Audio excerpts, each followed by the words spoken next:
I'm welcoming you on behalf of Osher Lifelong Learning Institute, otherwise known as OLLI. And for those who may not know, restrooms are on this floor in this building, out the doors, to the left, down the hall, to the left, across the room, to the left. You will find them. If you have any doubts, ask someone. This is a very friendly campus. Friday is World Water Day, making this a very auspicious time for us to be learning more about local water issues. Today we have as our speakers Dr. Peter Kroopnick and Kay Sydow. Dr. Kroopnick is a graduate of Scripps Institute of Oceanography and the University of California, La Jolla. He was a professor at the University of Hawaii, a practicing hydrogeologist for several major engineering companies, and an instructor in hydrogeology at Arizona State University in Tempe. Peter specialized in groundwater modeling and environmental chemistry. He retired to Prescott in 2010 and immediately found himself immersed in water issues of the Prescott AMA. He currently leads the science committee of the Citizens Water Advocacy Group, otherwise known as CWAG. Kay Sydow is a water resources project manager with the city of Prescott, with water conservation as one of her responsibilities. She's been employed with the city Public Works Department since July 2020. Kay is a graduate of East Carolina University in Greenville, North Carolina, where she earned a dual degree and a BS in geology and a BA in anthropology. Her master's degree is from the University of Florida, where she studied an extinct order of mammals from South America. Kay worked for the Arizona Department of Water Resources, otherwise known as ADWR, from 1998 to 2006, and for the Arizona Land Department from 2007 to 2012. Did I get that right? Handouts are available in the back of the room. Kay will be telling you more about that. And also we have paper and pens, we have business cards, we have the OLLI cards, we have the Citizens Water Advocacy cards, and we have Kay's cards. So please help yourself. And if you would now help me welcome Peter and Kay with your applause. Pete, you're up first.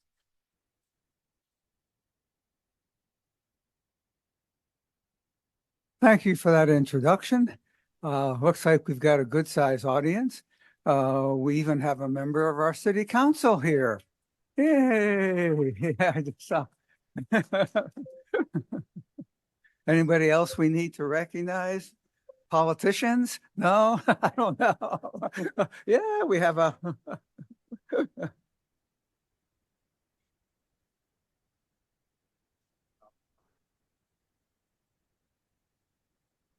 Thank you, Jay. So I guess a lot of people are interested in the future of water for our area. So I hope to give you a quick introduction to all that. There will be time for questions at the end. The logistics have been a problem, so let's just see what happens if I press that button. Okay. No. It was working before.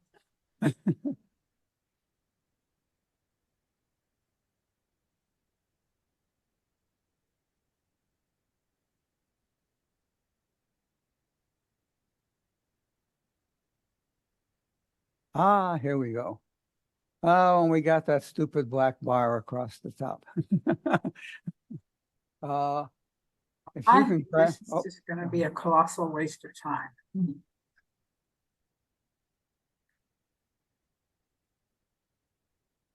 Can you go back?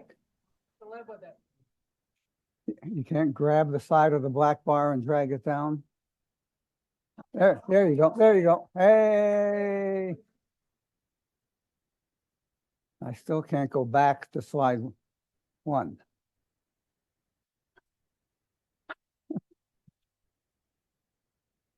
You're going forward. Hold on, hold on. Somebody familiar with the slideshows? Page up, page down works on the keyboard usually. There you go. One more back. Okay, there we go. Okay, we'll be talking a lot about what we call the Prescott Active Management Area, AMA. That all started back in 1980 when our wonderful legislature discovered that water was not going to last forever. And we need to come up with some regulations. So I'll let you read this. I can't read at this angle. Maybe I can read it up there. So there were several of these active management areas designated for requiring special attention by the Department of Water Resources. One of them was Prescott's. And that's the little purple thing up at the top. Okay, now I'll be super brave and see if this can be moved. No, I don't know how to. Where am I supposed to point it to? See a little itty bitty red dot? No. Oh, there it is.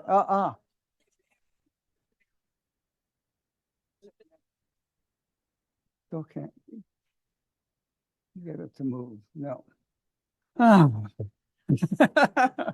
Some of us protect. But there's a little purple dot. That's the smallest of the AMAs. That's us, all isolated up in North Arizona. Next slide.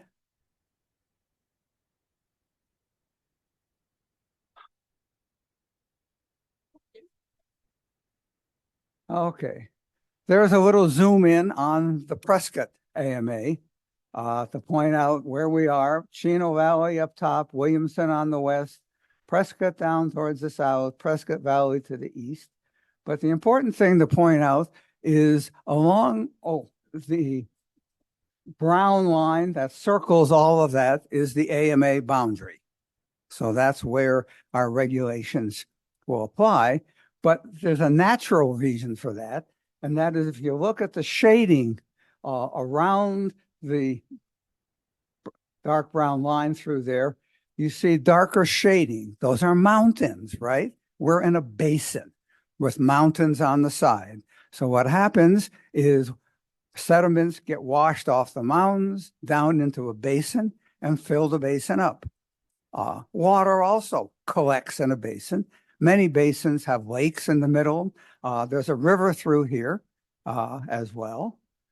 And can you see? No, Prescott is actually covering up the Watson and Willow lakes. So we do have water accumulating there.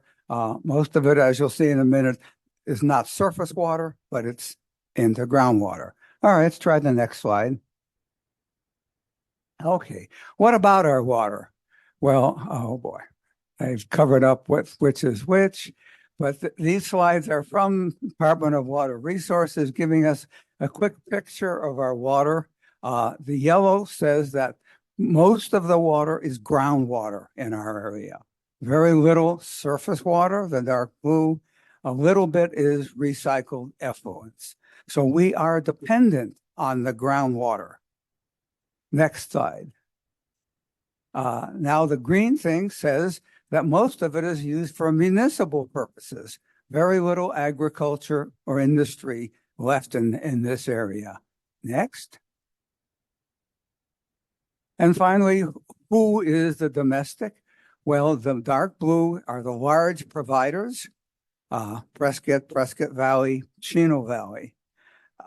Exempt wells, which often get a bad name, are a fairly small chunk of that water use, although that water use is estimated because they are not metered and we don't know for sure, but we know how much an average homestead uses, and we can estimate how much of that are called exempt wells. They're the private water wells for homes and small farms out there.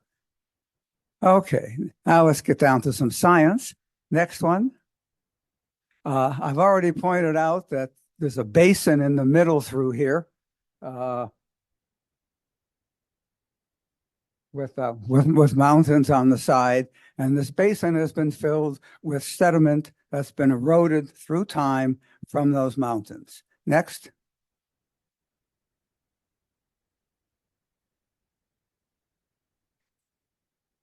Okay, so here's a cross section or view of what a basin is. It's got mountains in the background that have been eroded, and they have filled our basin, which is deepest sort of in the middle there, going down.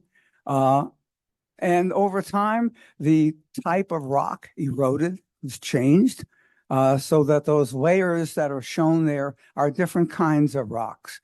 They're labeled model layers 1, 2, and 3. I'll talk on a little bit about groundwater modeling because those layers are different constituents, different types of rocks in them. Okay, one more. Okay. What happens if you hit one more down arrow? Up arrow. Can you take your mouse and click in the lower left-hand corner of that slide? Yes, right there. Okay, so here we have wells put down into the water that's contained in the sediments, and we're starting to pump from a major well. As you pump, you get what's called a cone of depression. We're sucking water out of the deep well.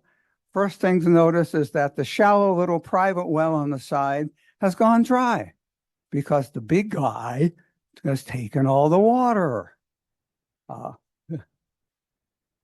And then this slide will just keep repeating for a while till you get the idea. So that's what happens as we pump water out.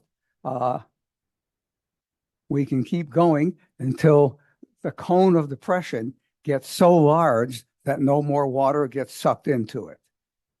Okay, next slide. See if we can get rid of this one now. There we go. So, skip this. We've described that was in case that didn't work. Okay, so I said there's different kinds of sediments in there. This is a road cut, which you've all seen all around. There are different colored rocks. If you look carefully, the grain size of the material in those layers are different. And this is what's underground. That's how we know what's underground, even though we can't sample it all individually, that there are these different types of materials. Some of it's consolidated, some of it's sand and gravel, some of it's more like fracture, it's called fractured rock. The water is contained in this material. Next slide. Okay, so here's a blow up that happens here. Wish I had a pointer, but if you look carefully where the little horizontal, oh, can't see that, I'll point out, but the water exists between the grains of rock. All right, there's not a lake down there. The water is contained between the grains of the sediment that's down there. The water also has a sticking potential, put in English, that glomps to the sides of the rocks.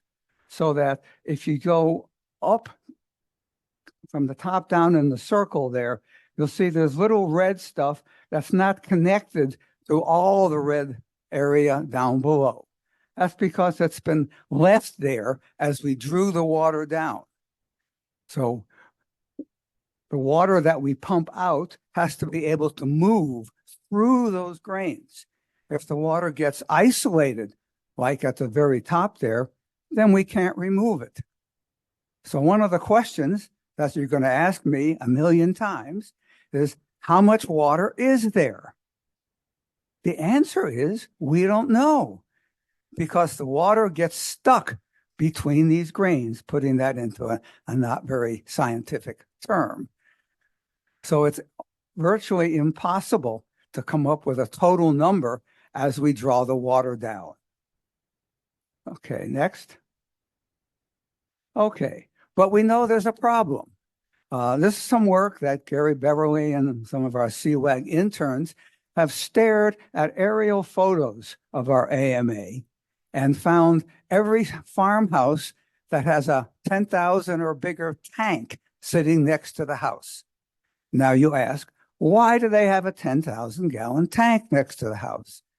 Well, maybe they're waiting for the end of the world so they have their own water supply, but maybe their well has stopped working.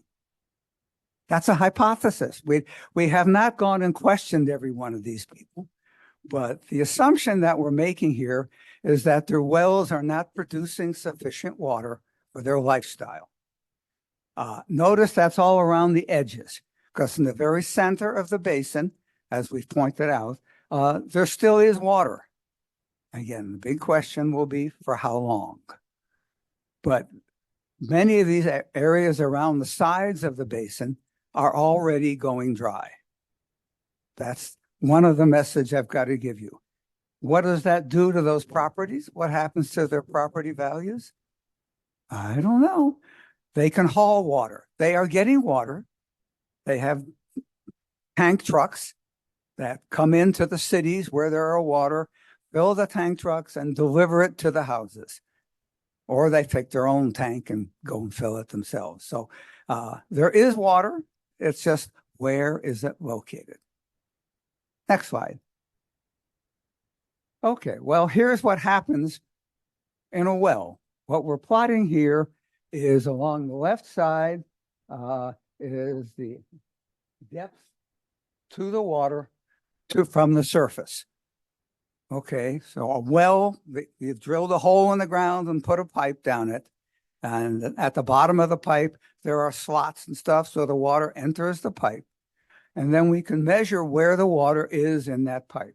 So that's depth to water from 200 to 400 something feet on the left-hand axis.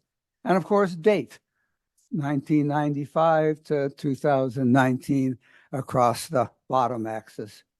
And then the right axis is I've translated that to the water level elevation, which allows you to compare different wells, because a well can be on a hill, it can be in different places. So we really have to talk in terms of elevation above sea level so you can compare different wells.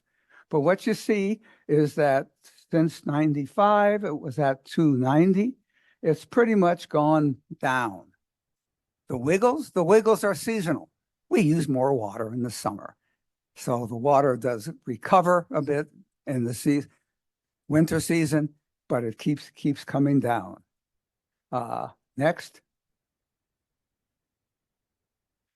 Here's just putting an average. I've just drawn that line, but it looks like it's declining about 1.5 feet per year. That's not a bad number throughout our active management area. Next slide. And then if we zoom in, you can see that, again, this is seasonal. It recharges in the winter. It rains. So we get some more water that comes down, usually from the mountains through the streams and then soaks into the ground. So it does recover if we stop pumping so much and or it rains. Okay, thinking about that. Go back up once. For those who are going to ask at some point, what does my well do? Or what is my neighbor's well doing? And I'll come back to this in the questions if you really want to know. But if you look across the top, on the left-hand side, it says local ID, site ID. This is the database from the Department of Water Resources. This is not my data. I don't go around measuring the water in there. Department of Water Resources, they're actually right now doing a major sweep of the wells in northern Arizona. They do different AMAs every couple of years. It's our turn this year. So we will be getting some bunch more data shortly through this. So if you want to go look at your well, your neighbor's well, I'll show you how to get that local ID number, which is what you need. Or you can do it with the county property number through the database. Okay, next. Okay, So here's zooming in a lot more in the area, starting at the top. The city of Prescott wells are what's shown on there. Well 6 at the top, well 4, well 3, through Chino Valley. I'll show that well that I just showed a minute ago is the blue star in the lower left-hand corner, just to show where that well is located. And most of the city of Prescott wells are up in where they're shown here, wells 1 through 6. I will not talk anymore about the Circle K. If you've been reading about a petroleum spill, that's all I will say. Just it's right near well 6. That's all I can tell you at the moment. ADEQ, Department of Environmental Quality, is welding a big stick over Circle K's head. Okay, next. Okay, so here's a bunch of wells. Just if you think I just picked one well to show you it's declining at 1.5 feet per year, here's all those other wells that are up there towards the north. They're all going downhill. That's all I want to show you from all these colored dots at about the same rate. Okay, next. There's some other wells the city has put in near the airport. That's the bottom well that's on there. It's called Airport Well 2. It's declining. It looks like my line. Again, that's not a regression. About 4.5 feet per year. And then there's a well that labeled adjacent to Granite Creek. That's because the city has recharge basins up there. So water is being re-injected into the aquifer. So that's not going down. Okay, so when we talk about solutions, we'll come back to water reuse and re-injecting our water into the aquifer. Maybe Kay will talk about that. I don't know. Next. Okay, so here's a little bigger picture of this area, Chino Valley and all the wells up on the top, the Prescott Airport wells down there. And we call that the Little Chino Basin, that whole area within the green there. And then, of course, there's Prescott Valley wells off to the east side there, which are actually half in the Agua Fria Basin and half in the Little Chino Basin. Okay, next. Okay, so here's that other well that I had the little blue star to show you in the middle. That's the city of Prescott's well number 2. The green dots are measurements. Notice they stopped in here in about 2010. This is model results. Okay, model. What's a groundwater model? We don't have about 8 hours to teach you about groundwater modeling, but what we, excuse me.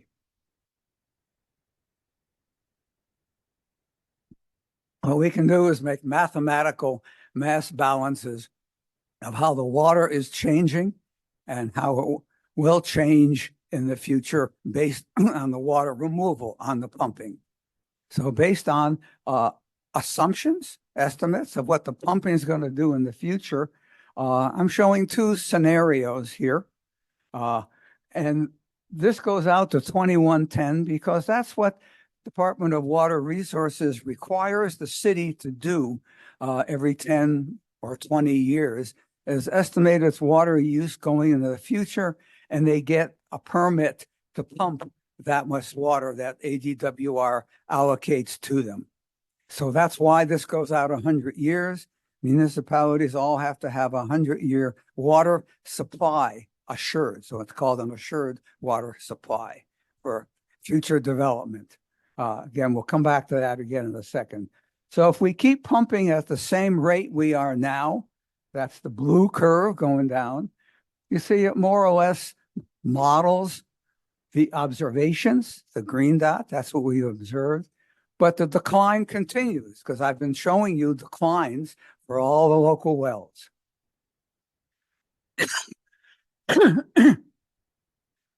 Then we make an assumption. What happens if we have a pumping increase of 3% per decade? Where'd that number come from?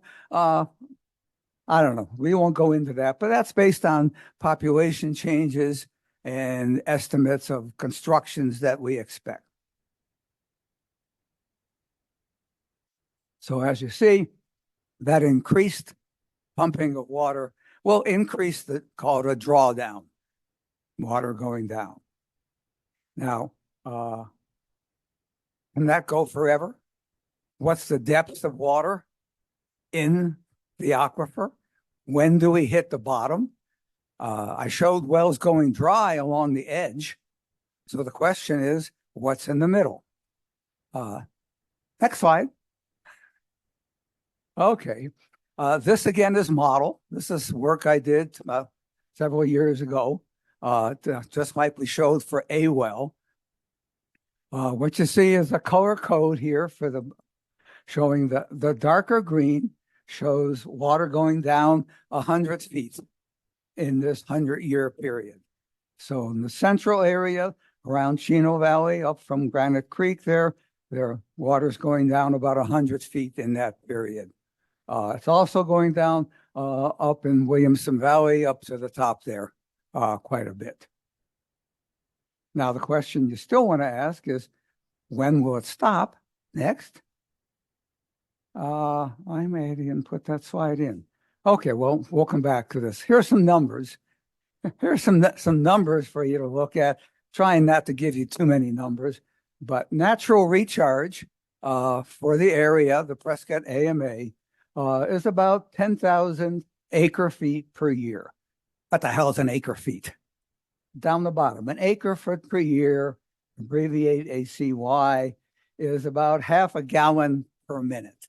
I don't even know the historical history why we work in acre feet, but hydrologists just do. That's life. An acre is an acre of land, football field, a foot deep. That doesn't help. That's what they always say. Natural outflow, that is rivers or streams flowing through the AMA and out the other side, accounts for about 5,000. So about half of the recharge disappears. Nothing to do with us. Pumping is taking out about 17,000 of these acre feet. The artificial recharge, that's the reuse that I talked about, that we put in, comes to about plus 3,700. You do your math, you're negative 8,000 acre feet. We call that an overdraft. We're pumping more than is coming back in. I think you're getting that idea from the water table going down. We have an overdraft. We're using more than comes back. Next slide. So again, we need, if we're going to keep pumping water for future generations, to figure out how to balance this inflow and the outflow. Next. Okay, now this is my most complicated slide. Let's just take a minute on this. The left side axis is the annual overdraft. How much are we overdrafting every year, like that table that I just showed you? Again, dates across the top going from 1939 to 2020. The little bars at the top are the annual. Notice that most of them are going down because we're using more. There were a couple of good years. A couple of years we had lots of rain, so the bars go up. And that's the way it was before we all moved here.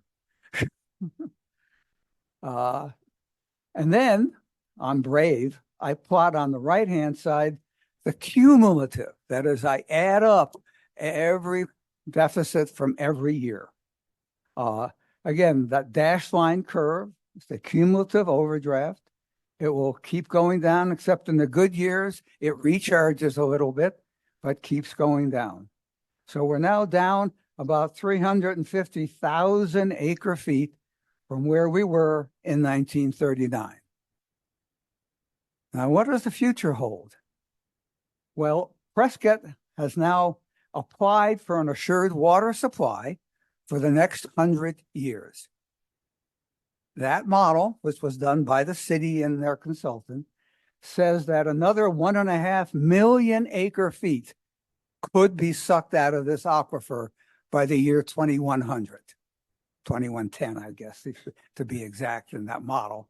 So we're down 350,000 now. If we just keep pumping at the rate we're growing, we'll be down to 1.5 million. What are we going to do about that? I'll let Kay talk about that. Next slide. All right, no. So here's what we're going to do about that. The first thing we can do is we can get regional planning for water resource management. That is, we have multiple cities all involved in this. We can't solve this problem by ourselves. It's a regional problem. Stormwater management is a piece of this. Right now, our stormwater mostly flows into the rivers and flows into the Verde River and goes down to Phoenix. Well, imagine that. But that can't go on forever because we may capture some of that Verde River water and keep it from going to Phoenix. Now, maybe some of you think that's a good idea, but all the fish and aquatic species that live in the Verde River don't think drying it up is a very good idea. And one of the missions of CWAG is to keep the Verde River flowing. It's an ecologic, beautiful thing. If you've never been up there, there is a park. You can park and hike down it and see for yourself what goes on. Where else we go? Oh, aggressive water conservation. Again, Kay will talk about that. We've been pushing something called water neutral development. We don't have to keep using as much water for watering our lawns. We can do other things to not evaporate water from outside our house. Direct potable reuse. Again, we don't have to send the sewage away. It can be processed, and many, many cities are doing this and reused. Desalinization. Well, yeah, we can build a pipeline down to the Gulf of Mexico and pump that water back up. That's one of the solutions Department of Water Resources is advocating going forward. Or we can import it. And I did refer at one point to something called the Big Chino Aquifer. It's called the Water Ranch. Prescott owns property up in the Big Chino Aquifer and may at some point in the future develop that property and transport that water down into the Prescott area. Some of that water will go to Prescott Valley as well. Okay, how am I doing? That's not bad. I said a half hour. That's pretty good. Okay, I quit. If there was somebody, I guess, super pressing question, or have I put you all to sleep? We'd like people to come up to this mic to ask their questions so they can hear us in Zoom. We're going to turn it on first.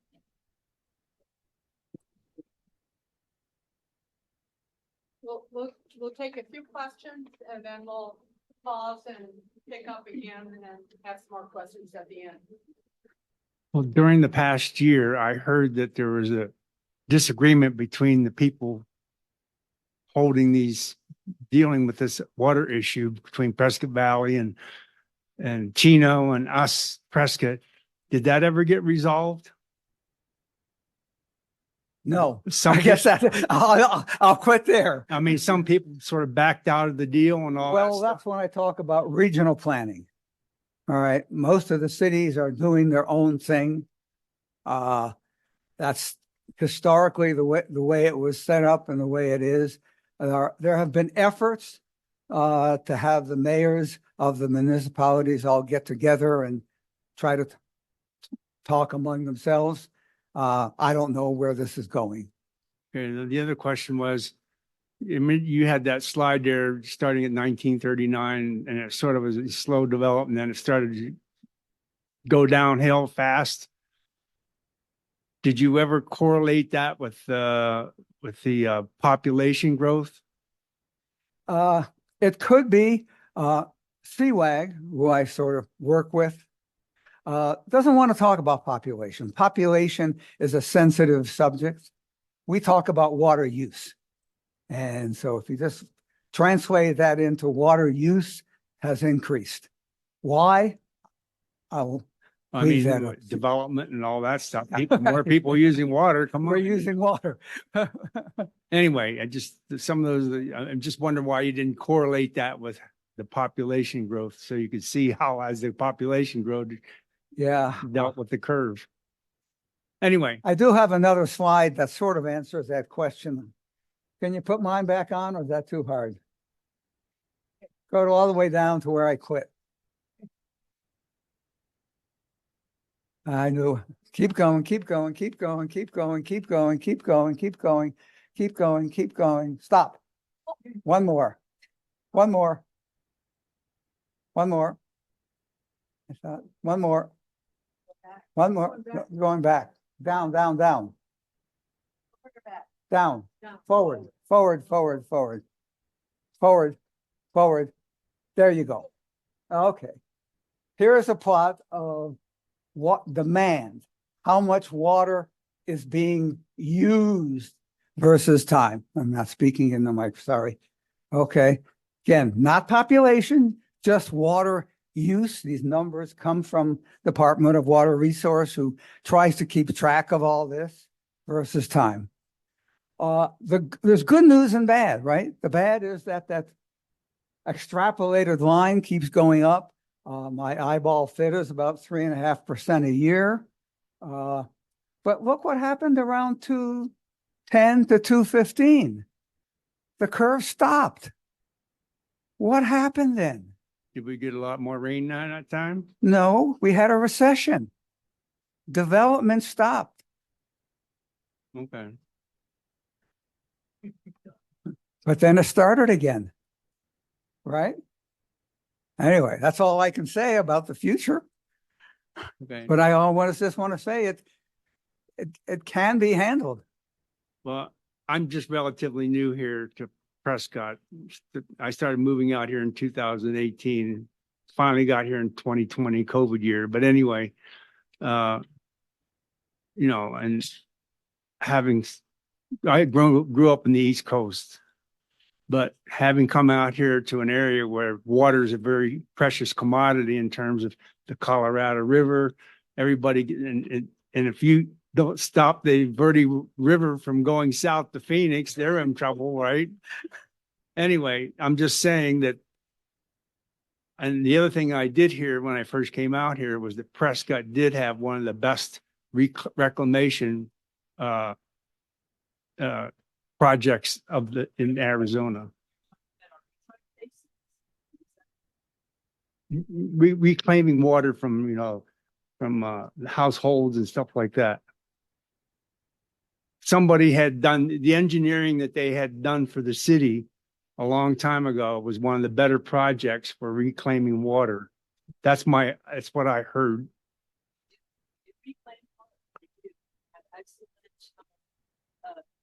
Okay. Why don't we just say, Kay, we'll talk about that in a minute. Okay. Well, Sure. the point being is that I heard that the engineers that had built that for the city was one of the best in the total state of Arizona. That's what I heard. Yeah, you'll hear more about that, I presume. Yeah. I just had a question going back to one of your earlier slides. It was the one where you kind of indicated you'd drawn some lines and the water level was dropping about 1.5 foot, I believe, a year. When I looked at the graph, it seemed like the beginning, I believe it started in 1995. It was dropping quite steeply. Then it started to flatten out a little bit. It was about 1.5 foot. And then maybe around 2012 or 2013, it leveled slightly more. And I was just curious if any of that was correlated to changes in water policy or water use, or you mentioned the recession. So I wasn't sure if there was an explanation for instance, it seemed to could be divided into like three portions. Yeah, you're right. And as I pointed out, I mean, it does change with time. We get wet seasons.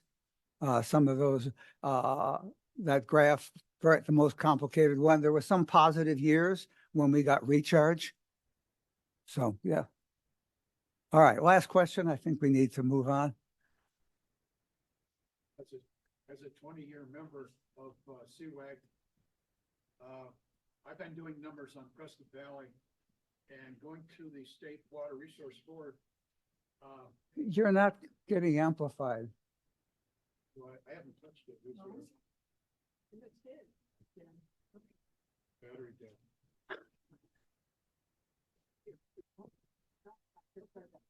Hello, hello.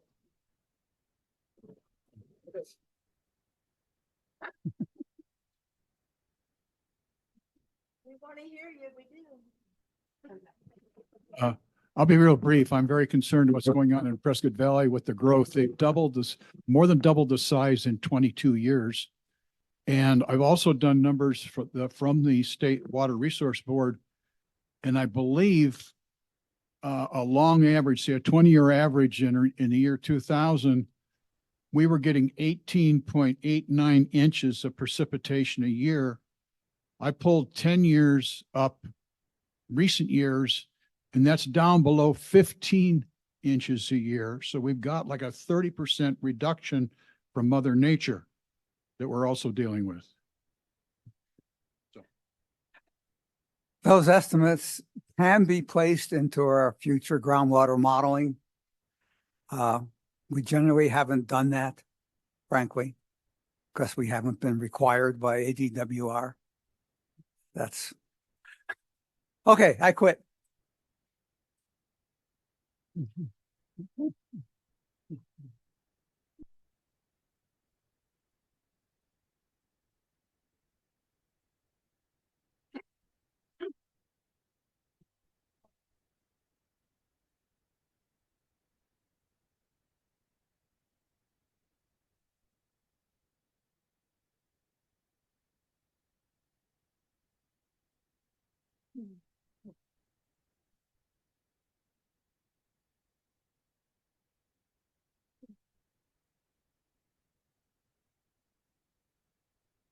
Well, I wanted to thank Joanne for inviting me here today.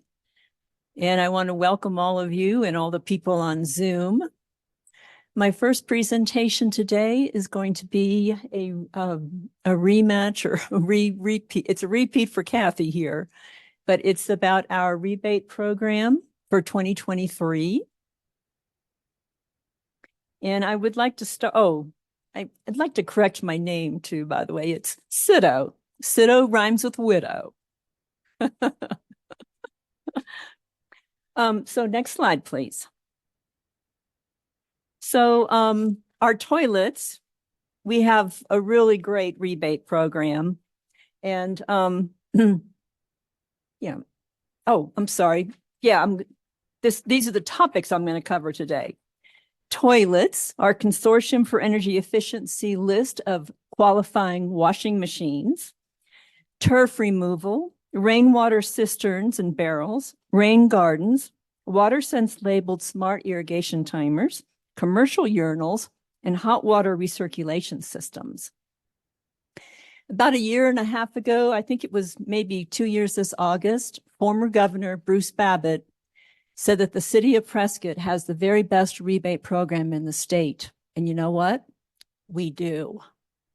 And the applications and the CEE list and all of those and my business card, all of those are back on the table there.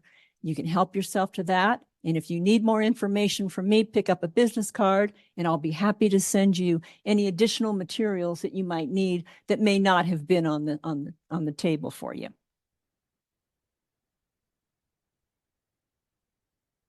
Okay, next slide, please.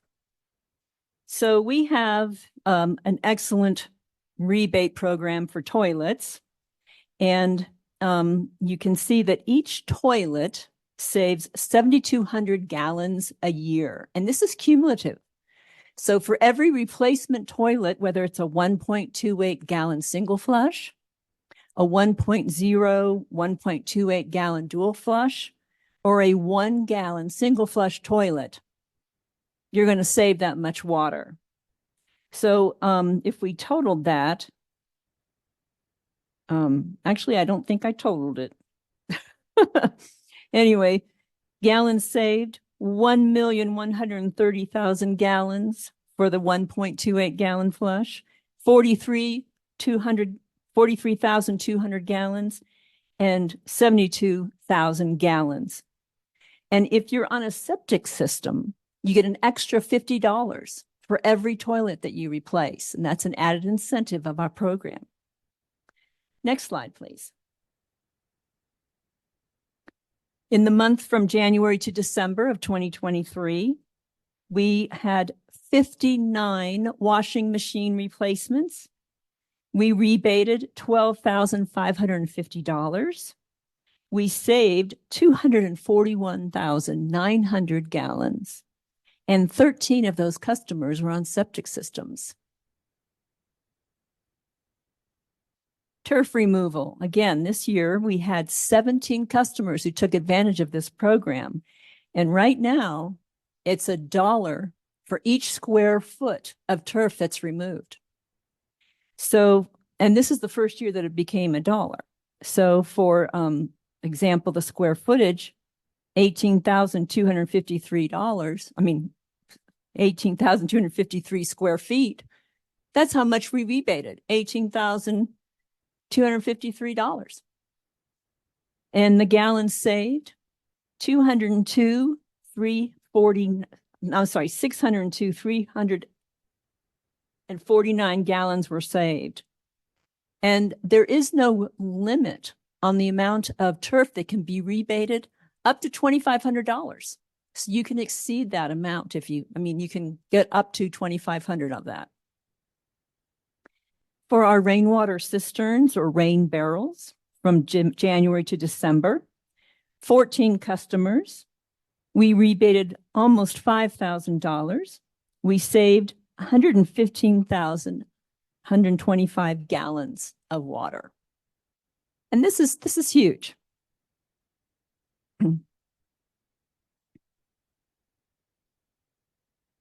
Rain gardens, we only had 2 this year, but we did rebate $1,000 and we saved $32,340. Now, the difference, if you look at how much is rebated, that's because the maximum is $500. But if you look at the gallons saved, because a lot of these customers actually had more, they exceeded the amount of square footage. That's where the difference in the gallons saved comes in, because they actually had more square footage. They just didn't get the whole rebate. WaterSense labeled irrigation timers, 28 customers took advantage of this program last year.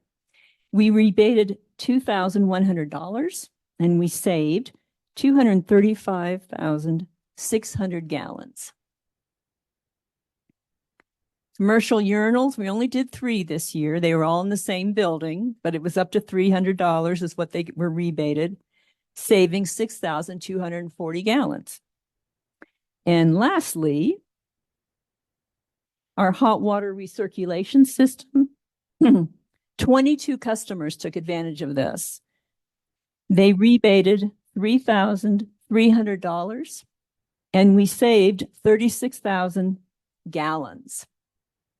So the total for fiscal year 2023, we rebated $61,148 and we saved 2,464,674 gallons. And again, remember, this is cumulative, so it keeps increasing each year. So anyway, I want to thank you for that. And now I'd like to show my next presentation.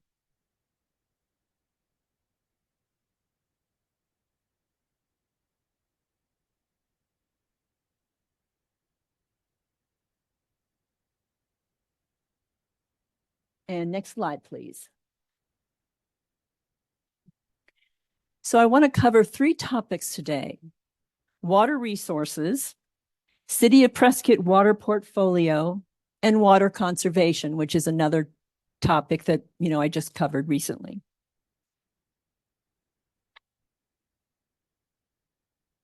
Let's start with our water resources. The City of Prescott water cycle On the back table, I have this same flyer, and on the reverse, it's a trifold, and you can see explanations of what we did with evaporation, transpiration, all of the different elements of our recharge facility. Next slide, please. So what is an aquifer? When a water-bearing rock readily transmits water to wells and springs, it is called an aquifer. So maybe a definition or two would be helpful here. The water table, that's the upper surface of the zone of saturation. So that's at the very top, and then there's a water table there. So that's gonna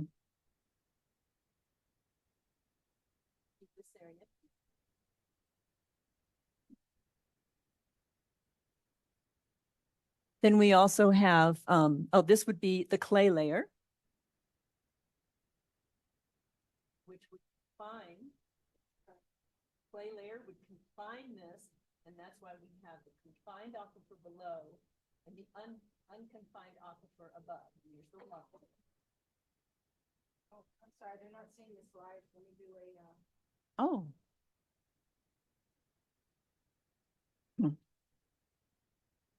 stop share. I have to stop share and reshare.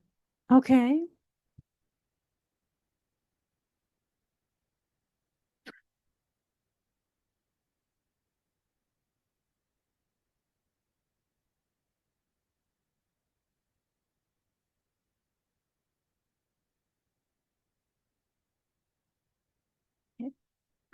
And the piezometric surface, that's an imaginary surface that groundwater rises to under hydrostatic pressure in wells or springs. So that's what that piezometric surface right there, that dotted line refers to. Okay, next slide, please. The next. Okay, so we are in the Little Chino subbasin. That's where we live here in the Prescott AMA.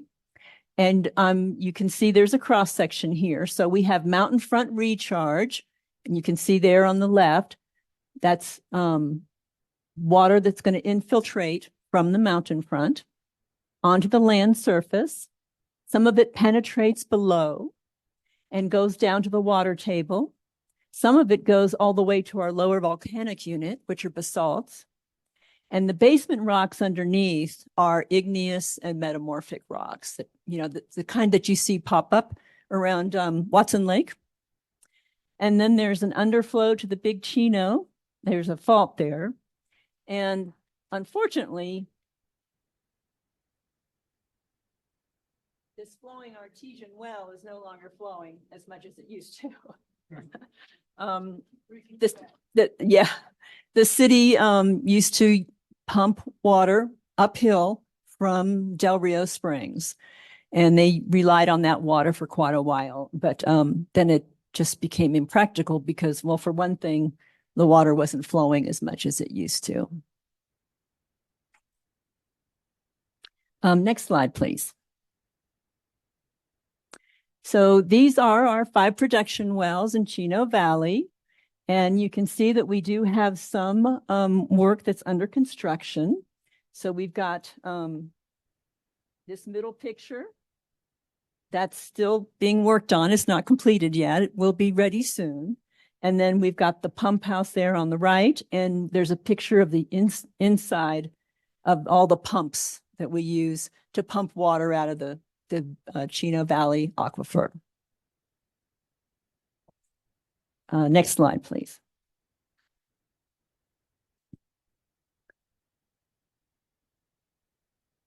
Oh, I think I missed a slide. Did I? Yeah, it could be. Did I? Oh, well, that's unfortunate. Anyway, I do have another slide that I put in at the last minute and evidently didn't make it into the presentation. But we do have what we call two 6 million gallon tanks that are at not too far north of here. And there's an intermediate pump station there. And also there's an internal photo.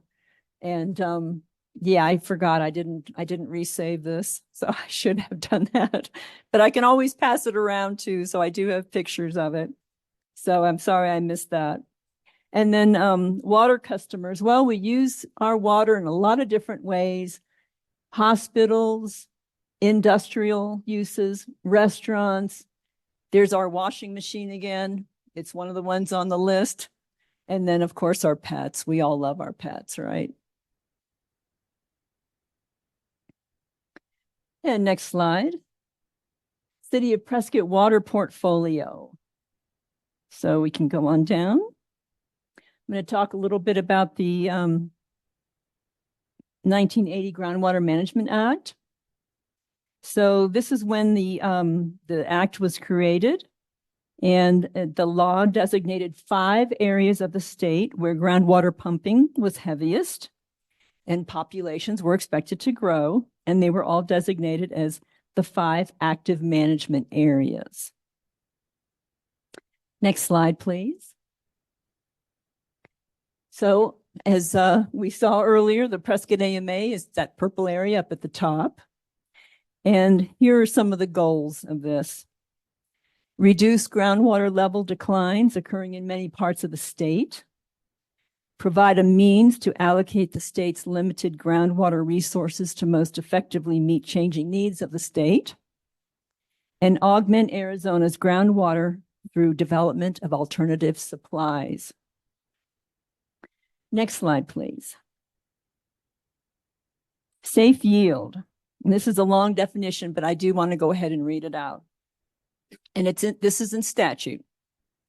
Safe yield means a groundwater management goal which attempts to achieve and thereafter maintain a long-term balance between the annual amount of groundwater withdrawn within an active management area and the annual amount of natural and artificial recharge in the active management area. Here's how the city is trying to get towards safe yield. We have Watson and Willow Lakes. We are allowed to put in 3,861 acre feet a year in our recharge basins. We do recharge and recovery, and that looks, I think that's the Sundog location there. We have effluent production, and we're allowed to use that also, and we keep track of that. In fact, I'm going to be filing the annual report at the end of this month, March 29th. And then we have the Big Chino Water Ranch, and I'd like to take a minute to talk about this. The Big Chino Water Ranch, it is part of our future supply. We don't have the infrastructure in yet. We have some of it built, some has been built, but there are pieces that still remain to be done, including mostly bringing the water from the Big Chino Water Ranch down as close as we can get it to the Chino Valley well station. So let's go on and talk about water conservation a little bit. Again, we've got water conservation. Next slide, please. So here again, we're showing our toilets, and you can see there how much we give for a rebate. Our washing machines, $200 rebate plus the extra $50. And next slide, please. We maintain native landscaping and supplement with native and low water use plants. So I do have some pictures here. This one, the rain garden on Sunflower Drive, that was only just completed last summer. And the a landscaper advised my client to wait until January to put in the seed. And so that's why you're not seeing anything in there, because it's very small and it hasn't really had a chance to grow yet. Then we have this tree on North Ridge Drive and also a rain garden on Frontier Drive. And next slide. So April is Water Awareness Month. So the library viewery will feature for the entire month of April information about the Big Chino Water Ranch. And I'm responsible for that also. I'm going to have a lot of slides and maps and pictures of what we need to continue with installing this, the infrastructure that we need. And I'd also like to remind everybody that Earth Day is Saturday, April 20th from 9 to 2, and I hope you'll be there for that. And we also have at the top there, 30 tips for 30 days. So during the month of April, we're going to have a new tip each day. It shows up on Facebook and Instagram.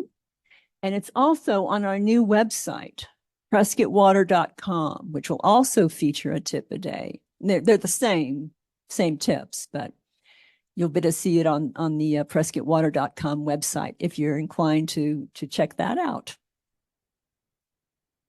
And questions? Do we have any questions at the end? Yes.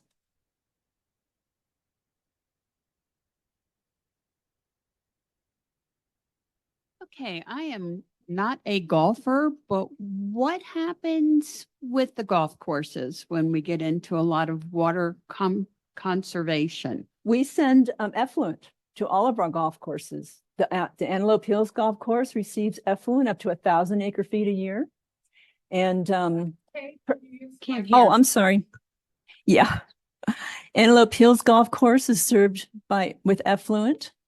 And Antelope Hills, I'm sorry, wait. Antelope Hills Golf Course is served with effluent up to 1,000 acre-feet. Prescott Lakes Golf Course is also on effluent, as is Capitol Canyon Hasayampa Golf Course.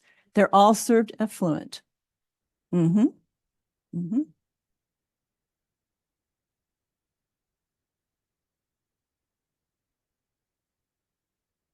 Hi. One of the things I read in the paper is discussion pro and con about whether the city needs a water budget. Now, I understand we have a budget about 2% that allows for 2% growth. Can you talk to that? Do we have a water budget? Is it part of our what do they call it? City code? Or is it something that can be changed every time the council changes? And is it something we need? Could you address that? Well, I don't know if there's a water budget. Kathy, do we have a water budget? The 2%, I'm not sure. Yes, we do. But before we get into the water budget, I would like to ask Kay, lately I've been driving down Gail Gardner and at the old Ted Lamb Chevrolet dealership. It's now an RV storage area. I've noticed they've been tearing up their turf because they had a huge amount of what's called ornamental grass. Whenever you have grass that's out along the curbs, doesn't really serve a purpose. Are they getting a rebate for that, or are they in the program, or? They need to get in touch with me because I was unaware of that. Well, so you should I ask think they them. looked at their water bill and probably decided it wasn't making much sense. And well, at $1 a square foot, they need to get in touch with me. You should let them know, or give them my business card and ask them to call me. I was going to give you an email, but then I saw you today, and I thought, well, we'll have a chat about that. But as you know, Phoenix just finally noticed that they lived in a desert and we're having a drought, and their elected officials apparently just noticed that too, and they've instituted a policy where they're discouraging the use of ornamental grass because they have massive amounts of grass, and you'll be driving along and you'll see the sprinklers going out onto the street and everything. And They're actually moving towards what they call reclaimed water. It used to be called toilet to tap, which didn't sound too appetizing, but reclaim sounds a lot better. And Scottsdale's been spearheading this, and many other valley cities are going to be following suit. You'll also be interested to know that our Palo Verde nuclear power plant uses effluent to cool their facility, and also the new chip, the Taiwanese chip processing center that's going in. You see it as you're driving down I-17. They're using effluent for that. The downside is, it's not going to recharge, but then it's balanced out by, they won't be pumping as much. Onto our water budget. It's part of our water policy. Thanks to you, the voters, you finally delivered the message to your elected officials, and you elected a mayor and a city council that instituted a new water policy. Mayor Feelgood, the minute he was elected to mayor, within 6 months, replaced the old pro-growth, developer-friendly water policy with a new water policy. And it has 3 components. Number one, we're not going to be watering up all of northern Arizona like we were planning to, only going to allow city water into annexations, only into annexed areas. Whereas before we were allowing water outside the Prescott city limits into the county. And this is the way to grow, manage your growth and have a well-planned city, is if you manage your water. Number 2, no more IGAs, intergovernmental agreements with developers. We only do it now with other governmental entities, whereas before we were doing IGAs with developers and allowing your city water to go out to developments outside our city limits, outside the general plan, and outside our water service area. As you know, we deliver a lot of water to people that are out in the county, but they're in a boundary, a water service area, and it's supposed to contain it, but we were going outside of that. And then number 3, we do have a water budget. It's broken into 2 pieces. We have residential, and then we have commercial. Commercial uses a lot less water than residential. And we like commercial because that's usually what provides jobs and brings in our sales tax, because we need to keep our revenue sources up so that we don't have to start cutting services. So we have residential, we have commercial, we have 50 acre feet a year for each one, and it's divided into 6 months. We look at 25 and 25, and we have been keeping within that budget.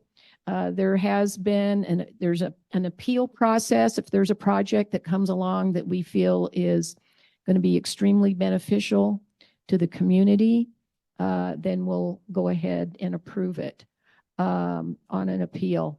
For example, we support our veterans here. We have a wonderful VA facility, and half of the VA is in the city limits, and the back part of the VA is in the county. So you have the federal government, you have the city government, and you have the county government, 3 agencies. And they're building 100-unit apartment complex to house our homeless, disabled veterans so that they can get services, get them off the streets, and provide them support. But that part was in the county. So as a result, we did come up with an IGA with the VA, with the federal government, and with the county. And we all work together so that we can provide water to this wonderful project. Somebody asked a question about this water policy. Unfortunately, it can be changed with just 4 votes, 4 majority votes. We have 7 people on council, so a simple majority of 4 can completely get rid of it if they want. So when we passed it initially, when Mayor Good was when he was passing his water policy to replace the other one, It passed only by 5 votes. It was squeaked through. 2 council members voted against it who are no longer with us. Just saying. But that's something that we need to look at. Annexations require a supermajority vote. And why shouldn't our water policy be protected better? But we have a battle going on. It's a uphill battle with the drought. We're having like 30 years of drought. I don't know how many of you are from Arizona.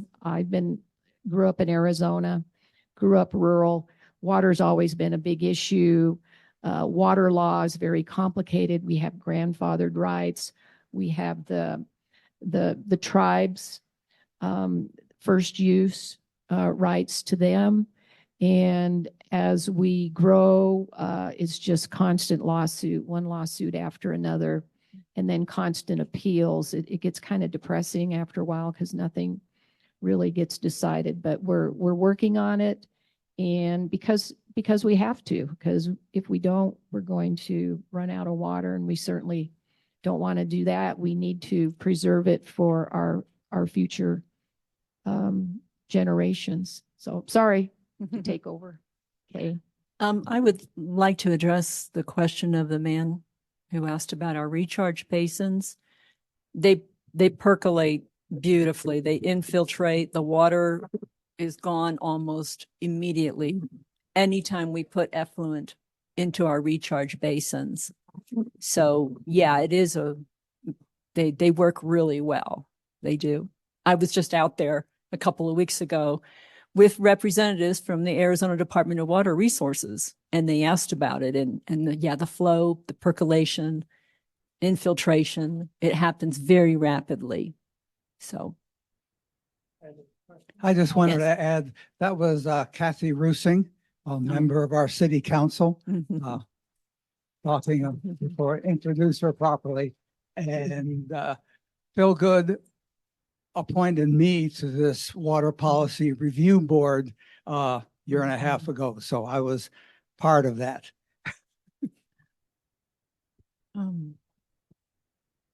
Could you speak to the issue that a huge percent of Arizona isn't managed in any way related to water? Either one of you can take that political question. Well, the legislature right now is trying to pass a rural water initiative. So you've probably heard about that. It does come with some requirements, but I don't think they're too stringent. So we're going to see, we're still waiting to see if that actually passes or not, if it gets through the legislature. Is that in spite of all the lobbying against it, which is, it seems to be huge? Yeah, I don't know how that's going to turn out. I'm not sure. And I did just want to say something also about the Chino Valley wells.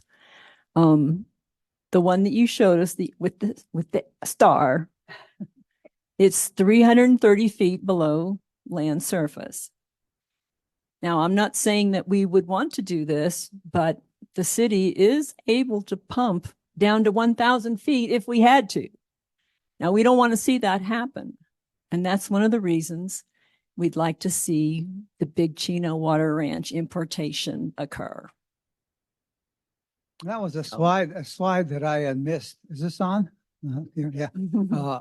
Earlier, showing the depth of the bottom of the aquifer. And generally out there in the center, it runs about 800 feet deep. Some areas are 1,000. So we could re-drill these wells and go deeper. I was seeing 330 feet below land surface. Are you telling me something different? There are some areas where it's 800 feet down. Oh, you mean, other areas of this. Oh, and that's other areas out there. Outside. Yeah. Out on the margins. But I'm just saying it costs about $1 a foot to drill a well these days. And that may not be accurate. That I've been retired for 10 years, but that's what it used to cost. So, and I'd also like to point out that the Prescott Active Management Area has more exempt wells than any other management area. And that's because they're on municipal water supplies. And that's not the case here in Prescott. So.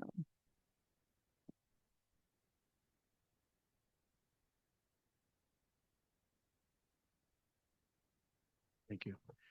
It was mentioned earlier that in good water years, we can re-inject the water into the aquifers, and I can't visualize how that is done.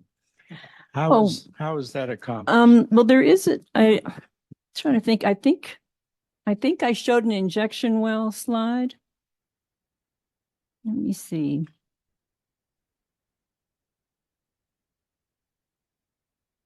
Maybe I didn't. No, I guess well, there are methods to inject. Yeah,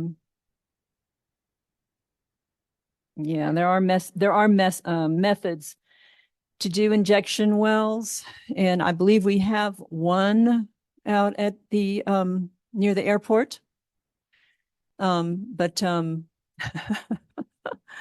But there are other places in the, especially down in the Prescott AMA where they do have injection wells. And there are also a whole lot of recharge basins.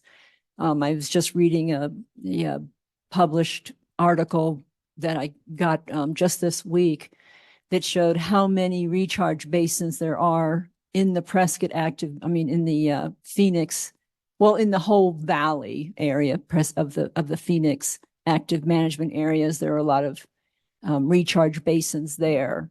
So that's something I could share with you if you're interested in seeing that. Yes. So, hello? Okay. Mhm. So I thought one of the goals was the management thing was to eventually get where you have input equal to output. Is that true? Or did I misunderstand what you guys were saying? No, right now we are taking more water out than we're putting in our wells. I understand that, but I thought one of the goals was by a certain time you'd be able to be putting water back in equal to so where you're going to get that water is the question. Right. Well, we were supposed to try, the goal was to try to achieve safe yield by 2025. That's not going to happen. Unfortunately, it's not. We're not anywhere close to that. So it's unfortunate, but yeah, we will not be reaching safe yield by 2025. Now, Tucson AMA, there's safe yield, but Phoenix AMA, the other AMAs, not at safe yield. And I understand, I think it was during the election year that there was a community outside of Phoenix that was getting their water from Phoenix, but they got cut off. Yeah, that's the Rio Vista. I believe it was called Rio Vista Foothills or something like that. Yeah, but they have made some kind of accommodations for them now, I believe. So they are getting some water.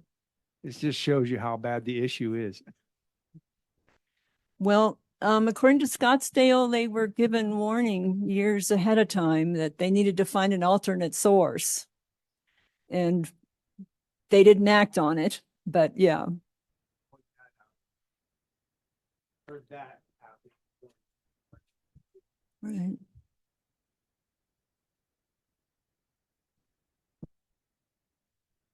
Yes, this is about this is a safe yield question, which is, and it's two parts. One is, what is the priority for the city to have safe yield? Because in all the charts that we saw in Peter's presentation, we saw declines. Right. So that doesn't seem to be congruent with future growth. Like you run into a sustainability question, and it would seem to me that safe yield should be a really high priority. Where is that in city policy? Where is the priority to reestablish safe yield, or actually not reestablish, to establish it, especially if we're missing what was the mandate to get there? Right, to achieve it. And then I have a second part after you answer that. Okay, well, yeah, right now we are taking out more groundwater than we're replenishing. That's the truth. That's the answer right now, which is why we haven't reached safe yield. Okay, and is there, I mean, I agree with what Councilmember Roosing said. city policy has improved a lot under Phil Good in terms of recharge and education. Yes. I am wondering, and it's in light of this, recently there were PFAs, polyfluoroalkyl substances, found in a well that had to be shut down. But the PFAs are also being found in the effluent. And there could be the danger of the aquifer getting filled with PFAs, which would then be counterproductive to the recharge. What is the city doing in terms of its long-range thinking to prevent PFAs from infiltrating the aquifer through effluent? Well, one of our wells, and I think it's Airport 5, one of our wells does exceed the limit, but not by much for what's in, for what gets tested. But we're still waiting for the EPA to give us a final number. That still hasn't come. And we were expecting that over, I don't know, probably 6 or 8 months ago. We still don't have that number. So it'll be interesting to see if they ever do decide what number to choose. And then we can better understand how to, if we need to blend or how we might counteract for the PFAS and the PFOS and all those endocrine chemicals that are in our water right now. It's unfortunate. A lot of prescription medicines, people flush their medicines down the toilet. And they shouldn't be doing that. And there are numbers. In fact, the city does have a website where you can go and, I think it's at the police station where you can take your medications and have them properly disposed of at the police station. I guess my final question would be then, what could the Arizona State Legislature do to help cities like Prescott with their effluent or with the ability to achieve or to increase their capacity to achieve safe yield? Like, what could the people who go to Phoenix do? Well, in the Phoenix AMA right now, they are saying they don't want any more development on groundwater. So that's could be a hardship on developers who want to use groundwater. And then there's the idea of replenishing water from the CAGRD. Are you familiar with that? Right now, it's actually the homeowners who are paying the taxes on that. I don't think a lot of them realize it. But we'd like to see the CAGRD replenishing the water in the same location where it was originally taken out. And that's not happening. So that's one of the requirements, or one of the suggestions that we would like to see happen on that report that I was just reading earlier this week in the Prescott active management area. Thank you. Mm-hmm. I'm sorry, I meant to say Phoenix. I'm sorry, Phoenix active management area. I forgot to state who my name is, Jay Ruby. Thank you. Hi.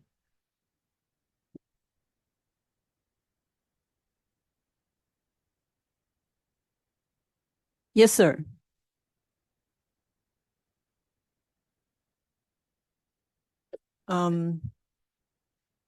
Did you want to come to the mic or do you need to go? Do you want to go? Are you?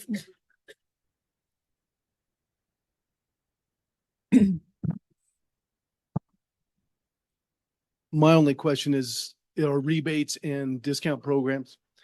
My only question is rebates, discount programs, stuff like that for water users. Is that the only plan going forward by the city of Prescott to try to reduce water use in the Prescott area? Or I guess it should be more than that. Well, yeah, our rebate program's just one facet. I mean, but we also, recharge water. We recharge surface water.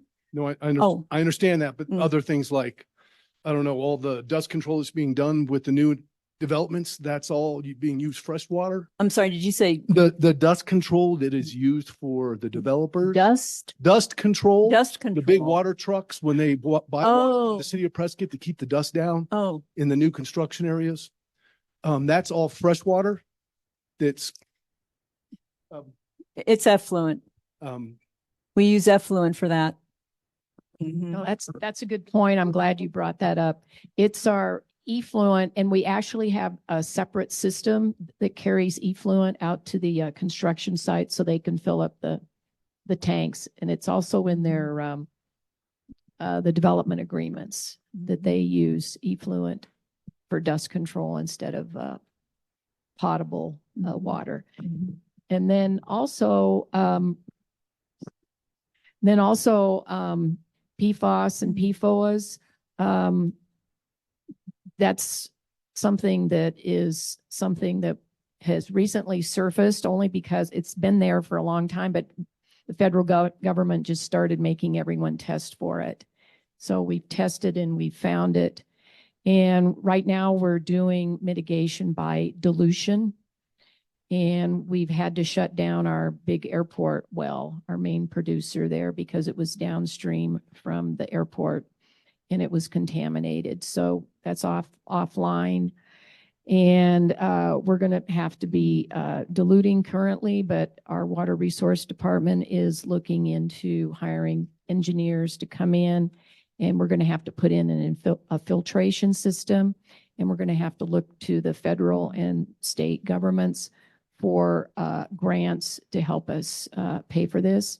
These chemicals are cumulative. They're called forever chemicals. As you said, they're in our effluent, and then we recharge it into, like the Granite Basin wash, and it filters in. Normal things are filtered out, but unfortunately, these chemicals are kind of slippery. It's plastic, Scotch Guard, those kind of things, and it's. I hate to say depressing, but we're going to have to use a lot of science in order to mitigate it. But it can be done. But right now we're talking parts per trillion. So it's a very minuscule amount. But like I said, it's a cumulative in our bodies. And I'm sure that if we were all tested for PFAS, we'd all test positive for it. Councilwoman Roosing, I just thought maybe you'd like to address the gentleman's question about the development that's going on. I thought you might be more familiar with that than I. But AED and the developments about. If you would want to repeat your question. Oh, I'm sorry. Okay. First of all, I really want to thank all you guys for putting this program together. It is so nice to see CWAG, not just on Zoom and not in the morning for afternoon people like me. Thank you, Peter. I really appreciate it. Okay, I'm going to come into the Prescott area and I'm going to. Okay. I'm going to come into the Prescott area and I'm going to build a 2,000 house development. What's the city's policy with somebody that's just going to come in and build a bunch of houses? How do we go about that? Are you restricting this kind of development, or it's all yours? The developers have a lot of lawyers, and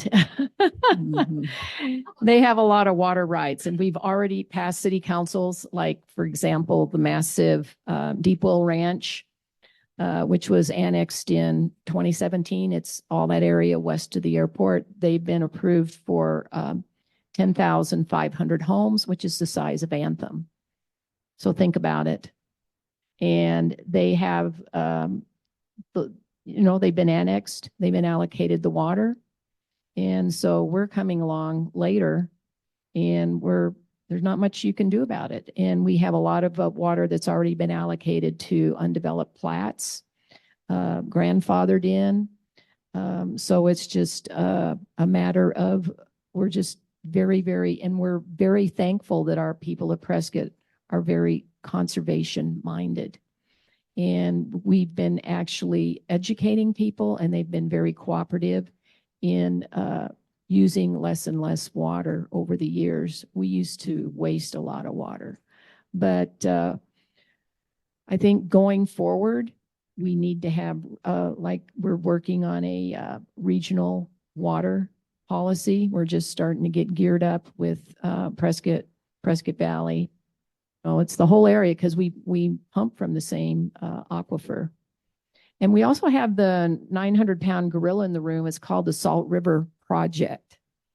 And they came in to the Valley of the Sun at like in 1910 to protect the water rights because the valley was a major citrus producer. So they own all the surface water rights in the Gila River drainage area. You know, you have the whole Colorado River drainage basin area, and then you have the Gila River drainage area, which is part of that. And the whole thing is in a drought. The whole Southwest, I mean, the Midwest, even the Mississippi River's flows are down. So this is a huge thing. In fact, the drought's worldwide with climate change. So we have the Salt River Project, and they own all the surface water rights. And if we pump and affect the flow of the Verde, if we get to a certain point where they feel that the Verde isn't going to be able to supply what they need downstream, we're already capped at what we can pump. And we're already capped at what we pump out of our new pipeline from the Big Chino Aquifer. So we can't just go out and start drilling wells all over the place for as much water as we think we need. We're already capped. There's many other players in the game. So Salt River Project, they're the big gorilla. They could come in and say, you know what? We don't like the flow of the Verde and you need to cut back. So we have to be very cognizant of that.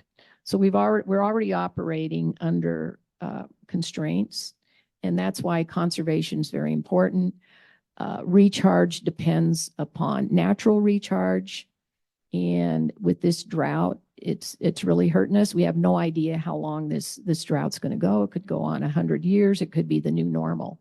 So I just watched the movie Dune, the new movie Dune. I suggest everyone go watch that and kind of get into the mindset of how finite our water is. And we need to protect it, not only the amount, but we need to make sure it's drinkable, make sure it's potable. Last time I was in Scottsdale, I was at it was a family event for a marathon, and they had the beer garden at the finish line. And I had a beer that was made from recycled toilet water, and it was actually very tasty. And I'm also a member of CWAG, and I just want to thank Peter and Gary Beverly and all our dedicated CWAG people who their main job is to educate your elected officials. And they've done a good job. And in fact, most members of Prescott City Council now are members of CWAG, I believe. I just wanted to ask one real quick thing. Last Saturday, the CWAG monthly meeting was devoted to PFAS. We had representatives of Chino Valley, Prescott Valley, and Prescott, and ADEQ on a panel. That was recorded, CWAG-AZ, CWAGAZ.org, if you want to learn more about our CWAG situation. Sorry, our PFAS situation. I got the mic. I got a question. Okay. Okay. Down at Buckeye, the ADWR has told them they have exceeded the 100-year water limit, no more development. Okay. Well, one of our Groundwater Management Act loopholes says, well, if you're building rental properties, you can say, so what? We don't care. So what they're doing down there, and we're starting to see it up here in Prescott Valley, is rental-only housing developments. And Phoenix is already running into that too. They don't have a 100-year water supply anymore. And so there's this loophole that the legislature, Jay, are you still here? The legislature needs to stop or to allow towns to say, we're not going to allow that. Because what happens if you build tens of houses that are rent to own only? They are taking the water supply that we have promised to the people who are already have caps in that water supply. So I'm wondering, Kathy, is city council thinking about doing something about the rent to own development? Or do you know if is Prescott Valley dealing with this? Is the city going to have any right to do anything about this? Or is the legislature going to have the final say? Well, up here in Prescott, like I said, we have a certain amount of water and we've allocated it to like Granite Dells Estates on the other side of the airport. They have a project. It's a rent to own project. We call them horizontal apartments. And we passed a policy that is called submetering, whereas before a lot of these townhouses, condos, they were all on one water meter and everyone paid the same. So you'd have one person who'd want to conserve water and then the neighbor, he's out there washing his car every day. And so you're like, well, why am I conserving water if he's... So in order to promote water conservation, we are requiring submetering on these rent to own properties. And I think that's, how human nature is, So that way everyone's going to get a water bill and they'll be rewarded if they're conserving because they'll be paying less. And also people outside the city limits, they pay 30% more on their water bills, which is still a bargain. I mean, you look at how much a cup of coffee is or whatever, and bottled water. I mean, the city of Prescott, we're still getting a very good bargain for our dollar when you consider all the infrastructure and the cost. Also, we just are starting to implement smart meters. We have just a kind of a smorgasbord of different meters that are old and out of date. So we're starting to replace all the water meters with these smart meters. They're high tech, and the city can keep an eye on your bill. You won't have the guy coming around looking at your water meter every month. It'll save on labor. And then if there's a leak, you have an app, you can tune into your water meter. That's the main thing is if you keep an eye on your water meter, on your water bill, if you notice a big spike, go out and check and make sure you don't have a leak because we lose so much water through leaky pipes, broken irrigation. So we are working on it. We're taking a multi-pronged approach to water conservation.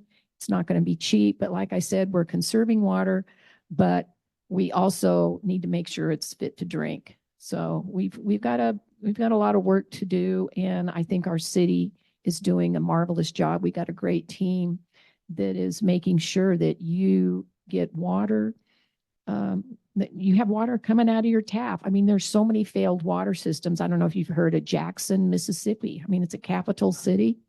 The feds are having to step in and take over their water system. Have you heard of South Africa, Johannesburg and Cape Town? Totally non-functional. Everyone's hauling water and drinking bottled water.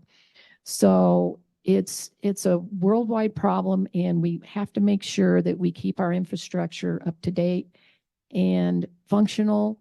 It takes an effort, and I think we're doing a very good job. We just don't want to turn into a third world country, where you're going to be hauling water on the top of your head in a clay pot or something.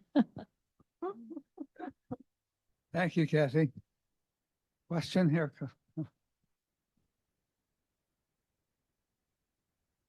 I live out in the county.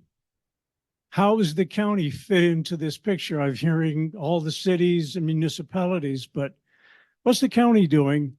Because I've got wells punched in the ground all around me. Every house has got a well. The regulations that we've talked about are within the AMA, dealing mostly with the cities. Individual county houses, the county does not do anything to regulate that. Unless you well, do you get City of Prescott water if you're in the county? Oh, so you're using a well. Okay. All right. And is that working for you? Okay. Okay, good. Doesn't care whether you've got a city boundary or not. Water cares about geology. Right. I understand. If I've got 10 wells all around me, that's 10 wells pumping out of your aquifer. Right. Right.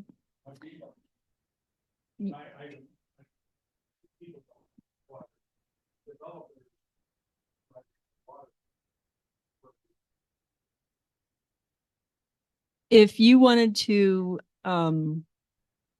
send me your assessor's parcel number, I could go on the ADWR website and see if I could find a driller's log for you. Or you could do it by a township range and section. That's up to you. But if you've got my business card, if you pick it up, you could get in touch with me and I could look it up for you and see if there is a drill, you know, a drill card, a driller's report on it.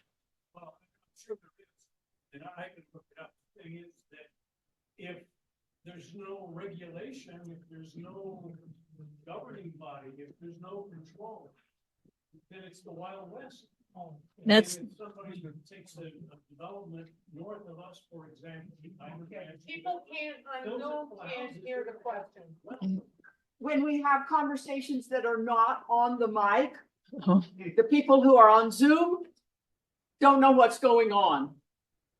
So either come up and use a mic, or pretty soon we're going to have to close anyway. We're almost maxing out. We're almost done. So yeah. Are there any other questions? Does anyone else? Okay.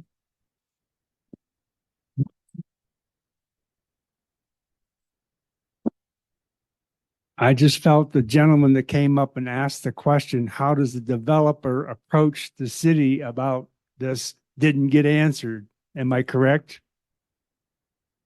He was asking, how do we approach the city about a development? That was the question, right? At least that's the way I understood it. I think it's your local city government that affects your life the most out of all the levels of government. It's your local city council, and we're constantly battling the state legislature. They're always overreaching and trying to take control. But it's your local city government that does the annexation, that manages the growth. So it's who you vote into office, who your mayor is. They're going to be the ones that are going to be annexing and providing water and services.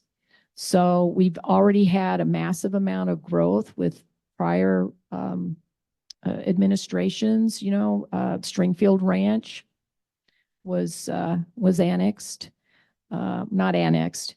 They tried to annex it, but Mayor Phil and I blocked it. But then they did an end run around it with an IGA with the county, and they got city water. And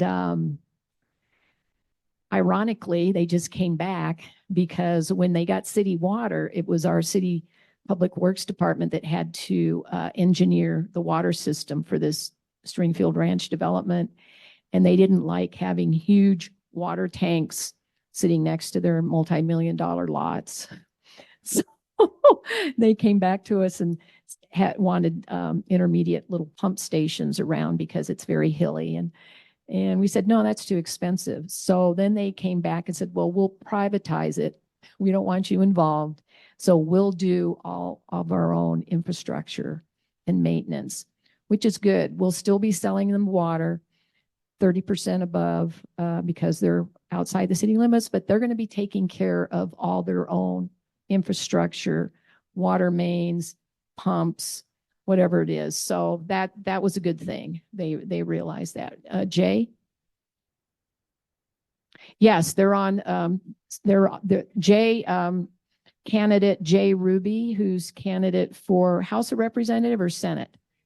State House, yes.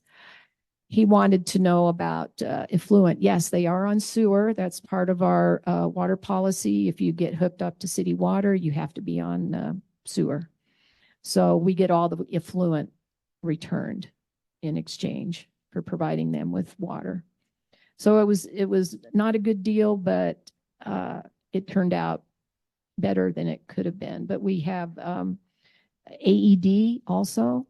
But everyone, all the new developments are under very stringent water policy conservation rules. And they have to follow them. As far as landscaping, we have a plant palette. You're not going to be out there planting rows of avocado trees or almond trees or something like that. So we are making headways. The developers realize they have to be water smart.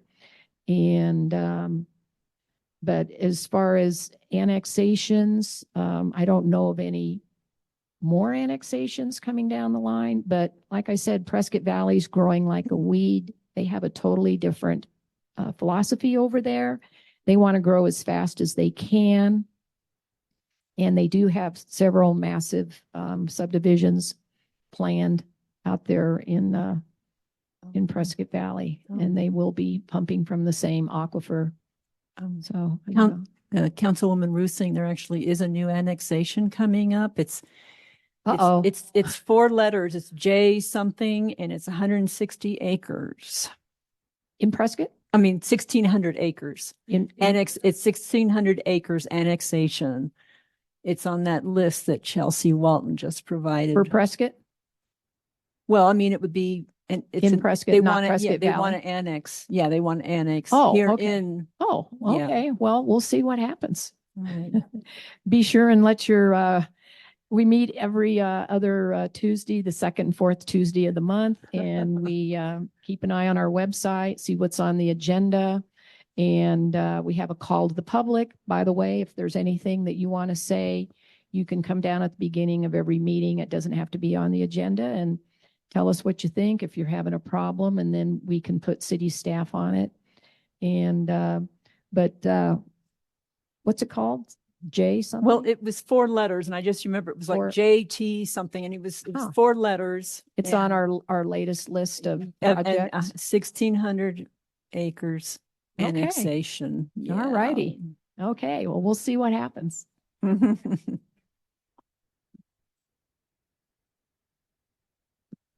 think we don't have time for much more, but thank you so much for being here and for all the information.